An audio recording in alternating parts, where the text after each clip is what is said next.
లాంబరధరం విష్ణుం శశివర్ణం చతుర్భుజం ప్రసన్నవదనం ధ్యాయేత్ సర్వవిఘ్నోపశాంతయే. సప్త జ్ఞాన భూమికలు. మానవులలో రెండు రకాల వాళ్ళు ఉన్నారు, అజ్ఞానులు, జ్ఞానులు. జ్ఞానంలో ఉన్న 7 స్థితులు, వీటిని సప్త జ్ఞాన భూమికలు అంటారు. శుభేచ్ఛ, విచారణ, తనుమానసం, సత్వాపత్తి, అసంసక్తి, పదార్థ భావని, తురీయం అన్నవి సప్తజ్ఞాన భూమికలు. శుభేచ్ఛ అంటే నాకు బ్రహ్మజ్ఞానం కావాలి అని ఇచ్ఛ, నేను శాశ్వత దుఃఖరాహిత్య పదవి పొందాలి అన్న తీవ్ర ఆకాంక్ష. విచారణ అంటే బ్రహ్మజ్ఞాన ప్రాప్తి ఏ విధంగా పొందాలి అన్న మీమాంస.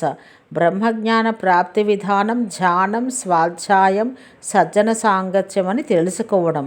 తనుమానసం అంటే ఇంకా విచారణ ద్వారా సాధనా మార్గం తెలుసుకున్నాం గనక తత్ సాధనలో నిమగ్నులై ఉండడమే తను మానసం. అంటే తత్ సాధనలో నిమగ్నులై ఉండడమే అంటే ధ్యాన, స్వాధ్యాయ, సజ్జన సాంగత్యాలకు ఏ రోజు విఘ్నం లేకుండా గడపడం, అదే తను మానసం.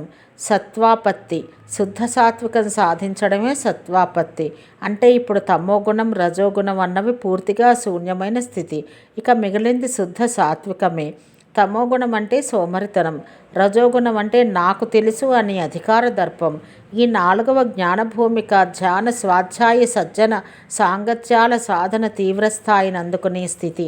ఆ తీవ్రత ద్వారా నాడీ మండలం పూర్తిగా శుద్ధమైన స్థితి, మనసు పూర్తిగా సరైన స్థితి, అదే యోగి అయిన స్థితి. అహం బ్రహ్మాస్మి అని చక్కగా సిద్ధాంతపరంగా తెలుసుకున్న స్థితి, బ్రహ్మవిధుడైన స్థితి. అసంశక్తి, దివ్యచక్షువు ఉత్తేజితమవుతున్న స్థితి. తనువు మరి సంసారం రెండూ తాత్కాలికమైనవే అని సంపూర్ణంగా తెలుసుకున్న స్థితి కనుక ఈ రెండింటి మీద పూర్తిగా అనాసక్తి పొందిన స్థితి, అదే అసంశక్తి. దీన్ని పద్మపత్రం ఇవాంభస అన్నాడు కృష్ణుడు గీతలో.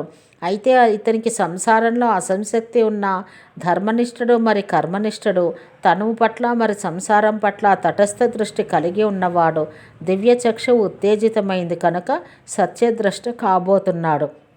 కాబట్టి పూర్తిగా దాని మీదే ఆసక్తిని, ఏకాగ్రత నిలిపినవాడు. ఇదే అసంశక్తి. ఇతన్నే బ్రహ్మవిద్వరుడు అంటారు. పదార్థ భావని అంటే దివ్యచక్షువుని క్షుణ్ణంగా ఉపయోగించుకుంటున్నవాడు. ప్రతి పదం యొక్క అర్థంలో, ప్రతి వస్తువు యొక్క భావంలో ప్రత్యక్షంగా నివసిస్తున్నాడు వాడు. అంటే బ్రహ్మ విద్వరీయుడు అయిన స్థితి. ఇదే సిద్ధస్థితి. ఇదే సవికల్ప సమాధి స్థితి కూడా. అంటే ఎన్నో సమాధానాలు దొరికినా ఇంకా కొద్దిగా సంశయాలు ఉన్న స్థితి. తురీయం, ఇది మానవుని యొక్క పూర్ణ వికాస స్థితి. సిద్ధుడు బుద్ధుడైన స్థితి. అందరినీ యోగులుగా, సిద్ధులుగా, బుద్ధులుగా మలచడానికి కంకణం కట్టుకున్న తత్ పరిశ్రమలో పూర్తిగా నిమగ్నమై ఉన్న వాళ్ళనే బుద్ధులు అంటారు.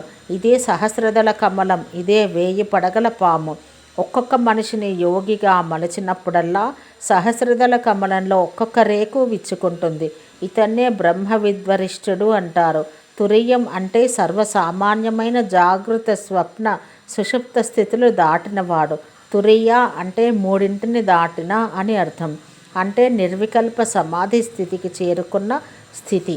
సమాధి అంటే సమాధానాలు తెలుసుకున్న స్థితి. నిర్వికల్ప సమాధి అంటే ఏ సందేహాలు, ఏ సంశయాలు లేని స్థితి. సర్వం శ్రీకృష్ణార్పణమస్తు. సర్వే జనా సుఖినో భవంతు.